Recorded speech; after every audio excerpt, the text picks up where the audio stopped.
Alissa, Hi. welcome to the show. We're here at your ShutterFest 2025. It's my first time here. What a show. This is a good year for a first year, I would say. I feel like it's the first year, maybe last year with our 10-year anniversary, but I feel like this year it really feels like we're back since COVID. Really? Yeah, COVID, we took a hit, a big old hit, and numbers went down and the energy just wasn't the same. Last year it started to come back. This year it's fully back. Well, I can see it. Everything is personal Yeah. here. Everything is either hands-on. People are helping each other. They're talking to they're engaging. Absolutely. So having that barrier during those, how many years was it that you guys were, it's like 2-3 years? What, that we were shut down? Yeah. We Or the only event. we only shut down 1 year, and that was actual 2020, and then in 2021, we couldn't do it in March, so we had to push it to September. That was the weirdest year we ever had. I think I remember that because I was told to check out Shutterfest a couple Yeah. of years back. And I do remember that originally it was supposed to be here and then it got moved to September. I'm like, well, that's not going to work. Yeah. That's like the heat of wedding season for most photographers. So we needed to deliver that year because vendors had already paid for 2020. The funniest thing, we had the 2020 event got shut down 30 days before the event. So everything was ordered. All of our signage was ordered. And we're looking at 2021. It's a year with no new budget. So we're using the budget from 2020 to put on the 2021 show. Mhm. Like I said, all the signs are printed in our studio, and we're like, screw it. Let's just cross out the year 2020 and write in 2021 on everything because we can't reprint everything. Did you guys do that with the badges too? So The badges, I don't remember. I think seeing people acrylic with press. the Sharpie ones. Yeah. No, acrylic press did us a huge favor that year, and they reprinted everything for us for the badges. That's awesome. The branding, it's the little things that I've started to notice from the chocolate that I saw you delivering. Yeah. Here at the Spider Holster folks, they're like, we can't eat this. Right? Who's going to eat a beautifully designed Shutterfest chocolate? That was new this year. We've got a company. So Bissinger's Chocolate is local to St. Louis. And then we have another chocolate company kind of across the street from our studio.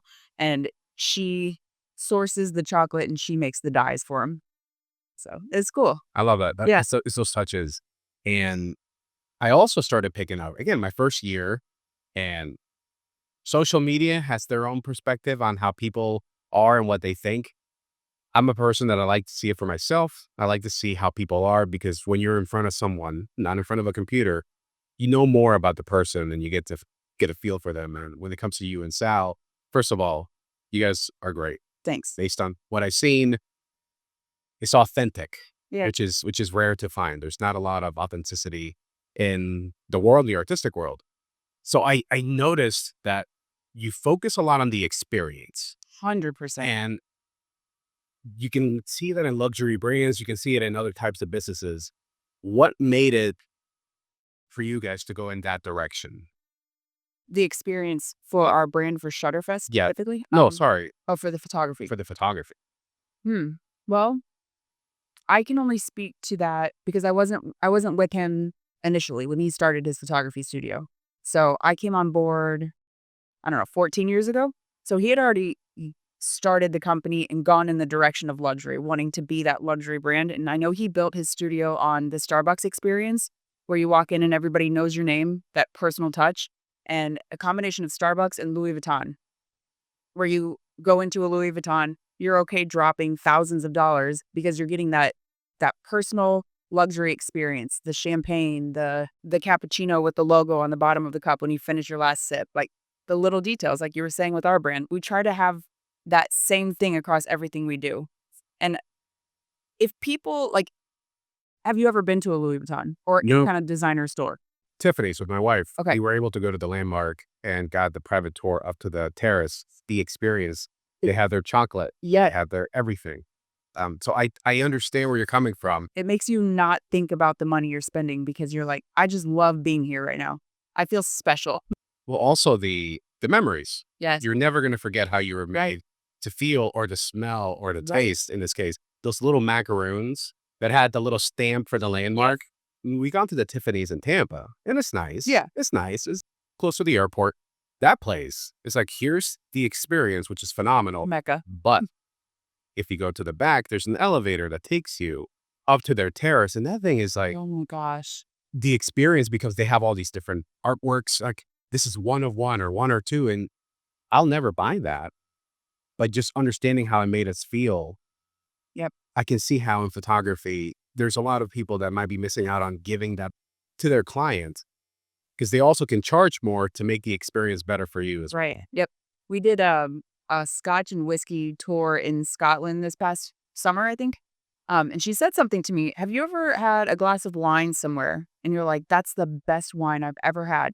But it's not like just going to a restaurant and getting a glass with dinner. You're with all of your friends or your family. The weather's beautiful. The wind's blowing, the smells of the food, and you take a sip of that wine and you're like, I have to buy this. So you buy it and it gets shipped to your home, but it doesn't taste the same. It's because the memories are what make it so special.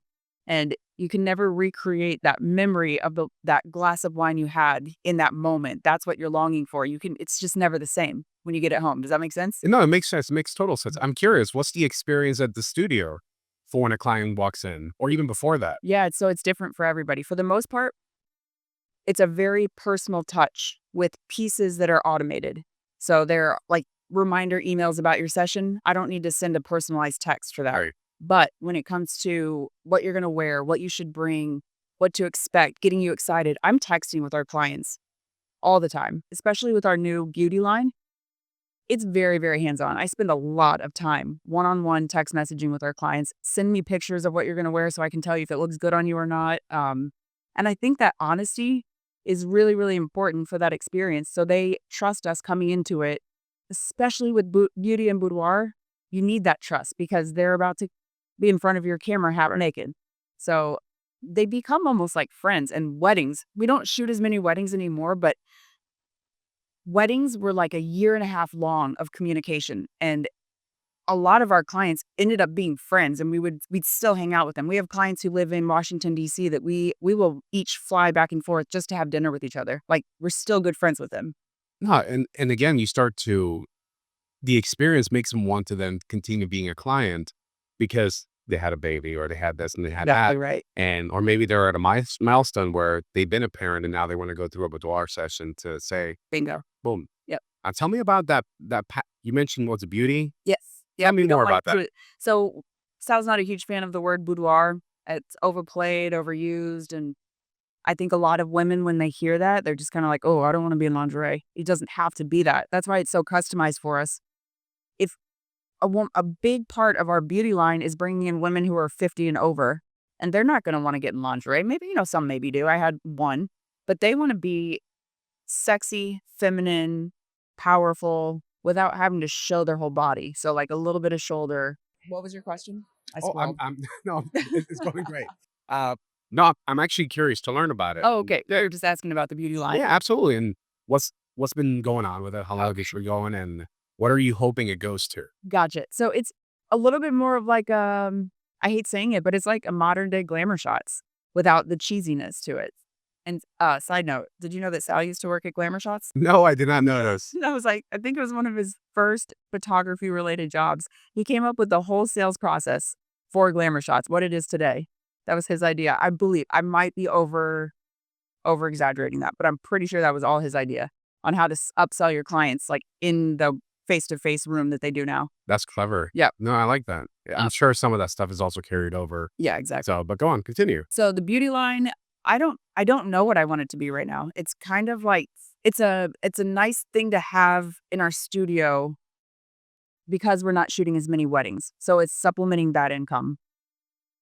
And you're not having to be committed to a 10-hour wedding day where you're rolling all over the ground and you can't move the next day. Right. It doesn't exhaust you the same way.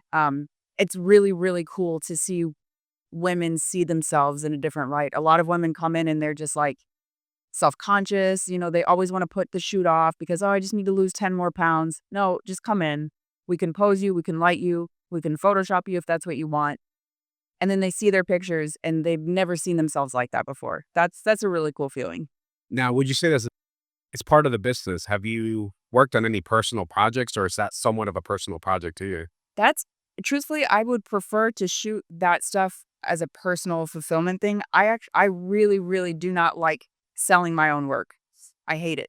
So I would rather contact people I want to work with, like my friends, and be like, let's have a shoot day. So we've got a model here, Violet. I've been working with her. I would say she's probably my muse, and I could photograph her all day, every day. And that's for me, that's just a time to practice and get more comfortable because I'm still not really comfortable being a photographer for the studio that actually sells my work. I'm not comfortable with that yet. I don't blame you. Yeah. I find myself, funny enough, photographing a lot of photographers Yes. as my models because, like, "Hey, let's do it," Yeah. and they're like, "Okay." They're always down. Who's photographing photographers anyways? We're always behind the I know. tell me, you also do video editing. I heard that at one of Sal's, like, you're Yeah. editing everything, so tell me this whole do you enjoy it or I it's love it. That's okay. what I went to school for. I went into college and I wanted to be a sports broadcaster, like journalist on TV. And I went to Murray State in Kentucky. And part of their journalism program was your freshman year. You have to try out each role to make sure that's what you actually want to do and you're not wasting your time there. So I was like, I want to get on camera. And they put me on camera and they played it, or I watched it back that night. I think they played it, broadcasted to the university. And I have big eyes, and I could see my eyes reading the teleprompter, and I was like, never again. And then I was behind the scenes as producer. I loved it. I fell in love with the control. I think I might be a little bit of a control freak, but I really loved being able to control the cut cameras and fading in the graphics. And you're like, to me, that's you're producing the final product. That's your touch on it. That's your creativity, your art, as far as like broadcasting goes. So I feel like that's kind of translated into what I'm doing now, where we do these live broadcasts for photography, where Sal's teaching live and I get to control the panel. So I'm actually using my degree. It's interesting because this podcast, I started in film, ended up in photography, Mhm. but all the little short films and things like that that I did in high school and in college plays out because now I get to do video Right. work, do So editing, and etcetera.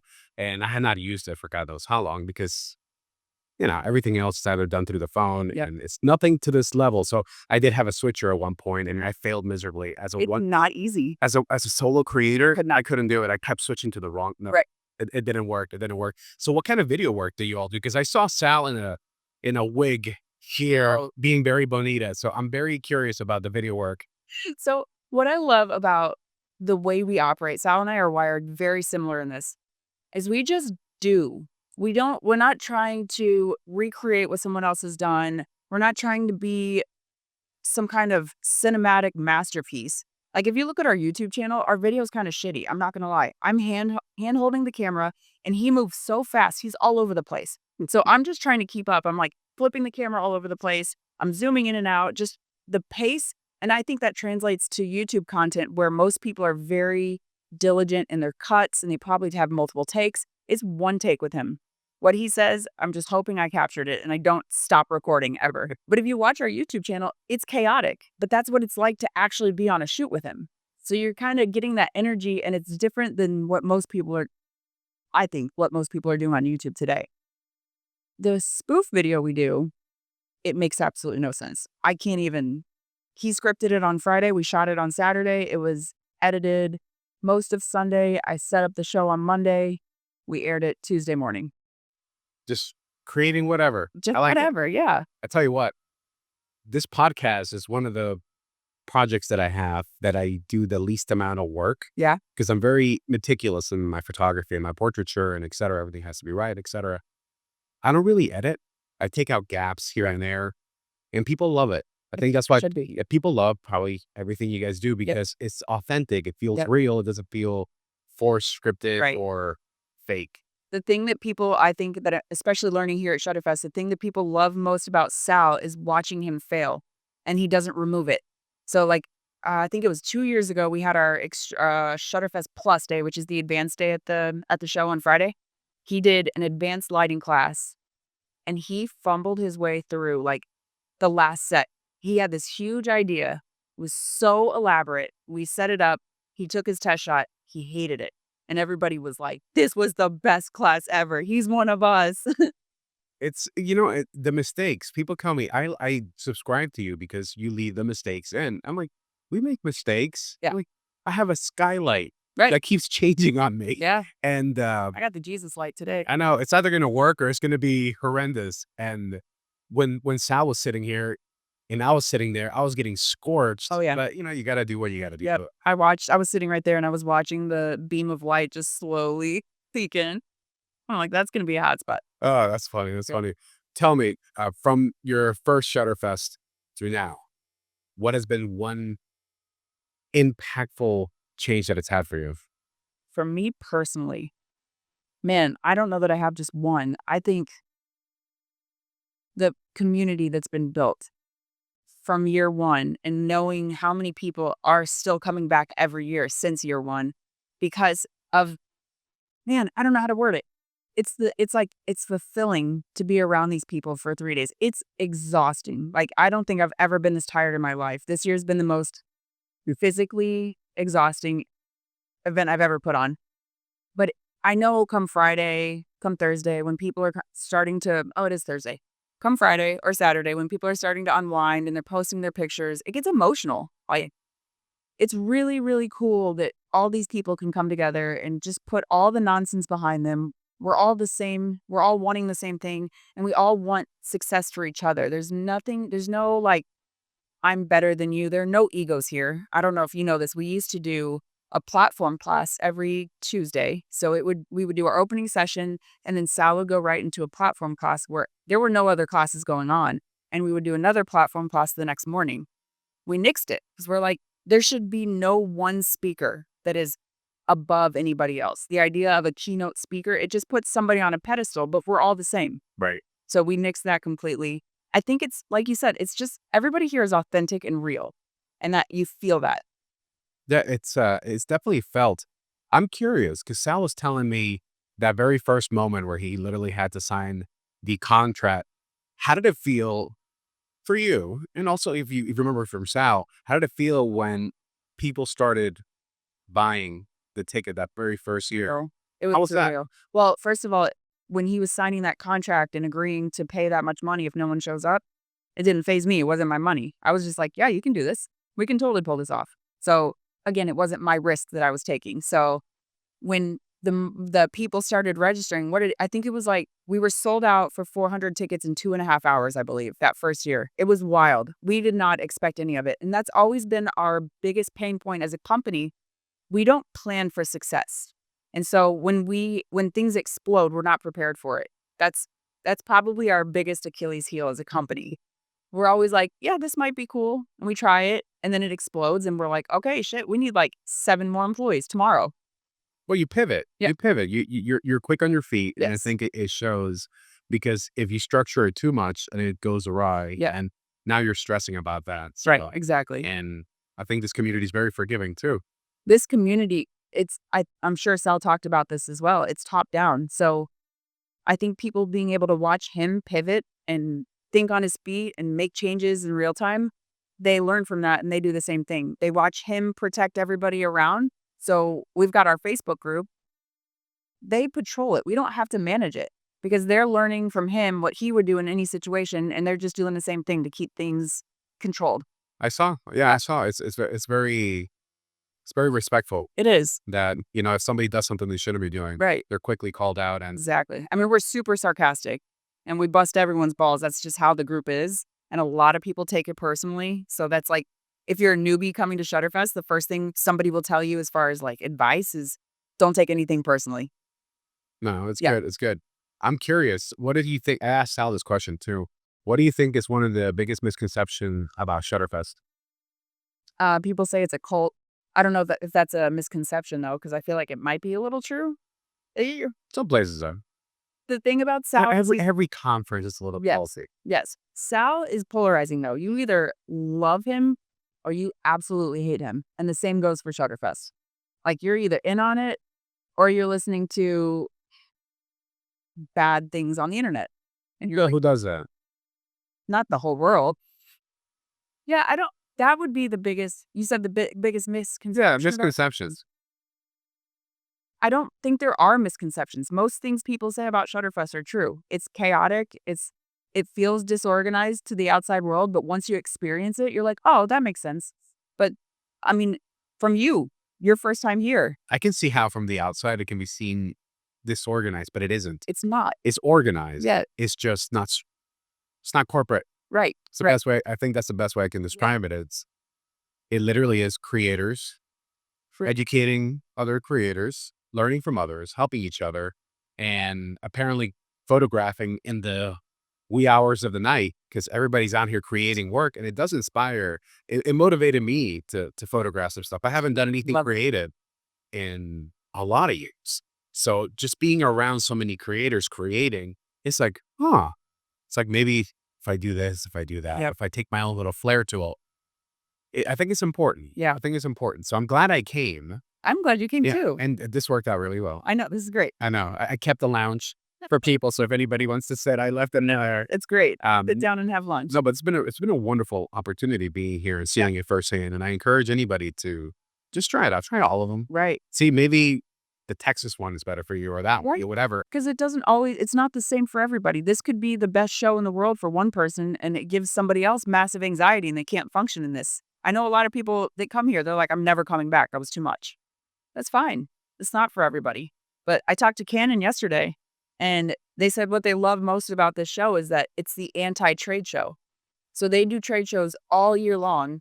And what they love about coming here is that Sal and I we are actively working every single day on the show. We don't just take the vendors' money and then never see them again. Like, we come down, we make sure we talk to every single vendor. We're trying to talk to as many attendees as we can. We're present, and we don't treat this like a corporate trade show. We treat it like, it feels like a family reunion. Like Like a just big a big Italian dinner. Yes. I wish we had budget to feed everybody. You got right. It's The so- raviolis were actually pretty good. The raviolis are delicious. Yeah. I wish I want to tell you. I'll tell you offline how much that was. Okay, so I'll ask, this is a two-part question. Could you tell me a skill or something that you do or et cetera that not many people know? And then Sal, A skill? or a hobby or something that not many people know. I spin fire from time to time. That's wild. Yeah, it's been a bit, but it's fun. So that's a random fact that not many people know. Huh. I'm so busy. I don't know the last time I had a hobby. The thing I like to hang out with Sal. So he's really into golf. So I picked up golf. I feel like maybe that's my skill. I'm pretty flexible with the things I can do. My wife and I started doing golf. You like it? Well, first of all, I love it. Yes. I used to play baseball. Oh, that's hard. It was. That's a hard I'm like transition. a slab of granite, and then my wife, Kristen, she's like, Is she good? yeah, she's good. That's She's awesome. We're taking lessons, and the poor guy is trying to get me to be like, no, you need to like be more fluid, and I'm like, I'm a baseball player. yeah. And then she does acro yoga and yoga, so she's very flexible and nimble. She's a So dream. instantly she picks it up like that, but it's a phenomenal activity. Yeah. And then you get to go to the different courses. I think I saw a video or a photo. Didn't Sal have a locker where I think Tiger Woods had it? Yeah. Tell me. So we're actually, this is something not many people know. We are members at TPC Sawgrass, which is home of the Players Championship. I pulled it up a little bit. I'm just learning. Okay. I'm just learning. Oh, it's iconic.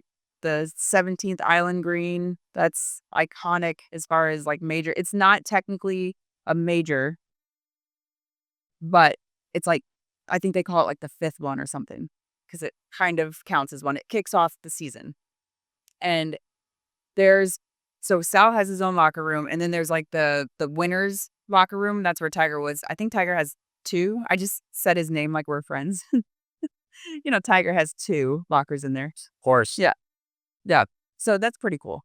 How do you, that's got to be someone invites you to go there. How does one? So after or during COVID, the championship was shut down that year. They canceled it, and 3 spots opened up. So they only have 100 members, and 3 spots opened. He's talking to the sales lady, and she's like, I'm telling you, these are going to go fast, especially because I think the tournament was the following month. And she's like, after it's here, everybody's going to want to be a member. So now's your opportunity. It's crazy that it's even open. That's rare. Yeah. And he'll tell the story. I'm in the background. I'm like, just do it. At this point, I'm not. Sponsored by Nike. Right. Exactly. I know. At this point in time, I don't think he's done anything for himself. Like, he's not into watches. He doesn't really shop for himself. He just doesn't do anything for himself. And he's not fully into golf yet at this point either. So I'm like, just do it. You have like money set aside. Do this something nice for yourself. Also, I'm going to benefit from it. But at the time, I wasn't playing golf. So he signs up, and I'm a mess right now. I have no idea what you're asking me. Oh, we're just going off a tangent Okay. on the whole thing of how that came about. So that's really great that he does something I may relate. Yeah. I hear that a lot because I do a lot for everybody else, and Yeah. we rarely ever do anything It's so true. for the lawn, but that's really neat. That's really so now he's into golf? He's he's not into golf. He is obsessed with golf. Golf is life. Okay, so when I learn more about golf, I'll ask him golf. When you learn more about golf, you need to come visit us in Florida. So we Where fell in love where with this. where are you guys based out of? Are you not based out of So here? we are. The 5-year goal is probably to move to Florida full time. We have a place outside of Jacksonville. Okay. Yep. So we split our time 50-50 from here in Florida. Florida is the end goal. I'm north of Tampa, Florida. That's why Oh, I yeah, you're not they're far like at all. 2.5 hours. Oh my out of gosh. the Come okay. play. We're in Ponte Vedra. Okay, we're close to we if anything, you can come to the Saddlebrook one. They're revamping that entire golf course too, so That's awesome. hopefully by then I'll be actually a golf player. I feel like you can always be a golf player. It's the most mentally challenging game I've ever played in my life. And like you can tell, I'm 3 times into this now, just totally losing my train of thought. I stand over the ball, and if you think about anything in your backswing, you're shanking it. Yeah, I'm sure. Yeah. I'm going through like hands down, grip it, this, Too but, many thoughts. oh my god. And if it hyper focuses like I do when I scuba dive, like Oh, I yeah. have to when you scuba dive, you have to really focus on what you're doing. Okay, I You did can't this. think about anything else. I've never done that. It's an experience. It's serene. Maybe another conversations down the road we can Yeah. talk about or offline underwater portrait photography. You were telling me about that. That's my favorite Oh, thing to yeah. do. And I've been pulling away, but it's gonna come back again because you can't hear, Right. you can't text, you can't check emails, you can't do anything. You have to be focused on what you're doing and make sure your subject doesn't drown. Exactly. It's very hard to be that Yeah. focused, and golf is doing that as well. Yes. Yep. And we'll go out and I mean, it takes about 5 hours to play around sometimes. That's 5 hours that you're not sticking your face in your phone. You're not distracted by work. You're just outside enjoying the weather. And it's not a very physically demanding sport, but by the end of that 5 hours, we're drained. Like we're so mentally exhausted from just being in the zone for 5 straight hours. Love it. Yeah. Yeah, we'll have to definitely connect. I think it'd be great. To wife and I That'd be take a awesome. trip. Oh my gosh. That'll be wonderful. And that course is iconic. Yeah. Yeah. Well, thank you for being. Quick question: how do people find? It's probably the same website, right? The Alissa Cincotta. Yes. So the Okay. website's the same. I'm a lover and a hater of social media, so I go in and out of having it. And I usually keep everything private, but I opened it up. So it's at Mrs. Cincotta, MRSCINCOTTA. Put it on the screen, right? Yeah. That's great. Yeah. Oh, thank you for having me. Again, I have so many other people. I'm gonna have a banter apparently with Gary and Charlie. So Okay. apparently that's gonna be a fun I one. love that. Never been a part of a banter Yeah. with two gentlemen from the UK. They're hilarious. Well, They've- thank you again for the opportunity. It's great. And I will be seeing you around. Yes. And how's the last party? What are you guys doing? I heard this is new this year. It is. And it's very informal. We just wanted to have a DJ and a place for people to hang out while we all tear down. So, Oh, okay. yeah, the show floor gets broken down tonight. And it's creepy how quiet it is and how empty it feels. And people are just photographing in here. Yeah. Of course. Yep. All right. Yeah. Thank you. Thanks for having me. All right.